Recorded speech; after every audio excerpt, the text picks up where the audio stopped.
किसी गांव में एक साधु रहा करता था। वह जब भी नाचता था तभी बारिश होती थी। इसलिए गांव के लोगों को जब भी बारिश की जरूरत होती तब यह लोग उस साधु के पास जाते और उनसे अनुरोध करते कि वह नाचे। और जब वह नाचने लगते तो बारिश जरूर होती थी। कुछ दिनों बाद 4 लड़के शहर से गांव में घूमने आए। जब उन्हें यह बात पता चली कि किसी साधु के नाचने से बारिश होती है तो उन्हें यकीन नहीं हुआ। शहरी पढ़ाई लिखाई के घमंड में उन्होंने गांव वालों को चुनौती दे दी कि अगर हम भी नाचेंगे तो बारिश होगी, और अगर हमारे नाचने से बारिश नहीं हुई तो साधु के नाचने से भी बारिश नहीं होगी। अगले दिन सुबह सुबह गांव वाले उन चारों लड़कों को लेकर साधु के कुटिया के पास पहुंचे। गांव वालों ने साधु को सारी बात बताई। फिर उन लड़कों ने नाचना शुरू किया। पहले लड़के ने नाचना शुरू किया। आधा घंटा बीत गया। फिर पहला लड़का थक कर बैठ गया, पर बादल नहीं दिखे। कुछ देर बाद दूसरे लड़के ने नाचना शुरू किया और 1 घंटे बीतते बीतते वह भी थक कर बैठ गया।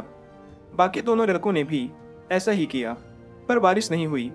अब साधु की बारी थी। उसने नाचना शुरू किया। 1 घंटा बीत गया, पर बारिश नहीं हुई। साधु फिर भी नहीं रुका, वह नाचता ही रहा। नाचते नाचते 2 घंटे बीत गए, पर बारिश नहीं हुई। 4 घंटे बीत गए, पर बारिश नहीं हुई। लेकिन साधु तो रुकने का नाम ही नहीं ले रहा था। धीरे धीरे शाम ढलने लगी कि तभी बादलों की गड़गड़ाहट सुनाई दी और थोड़ी देर बाद जोरों की बारिश होने लगी।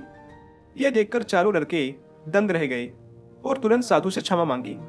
फिर चारों लड़कों ने साधु से पूछा, बाबा, भला ऐसा क्यों कि हमारे नाचने से बारिश नहीं हुई और आपके नाचने से बारिश हो गई?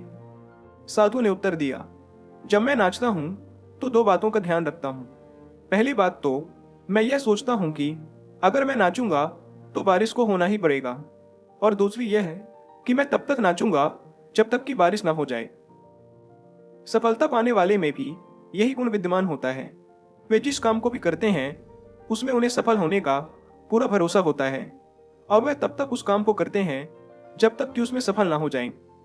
इसलिए अगर हमें सफलता हासिल करनी है तो इस साधु की तरह ही अपने लक्ष्य को प्राप्त करना होगा।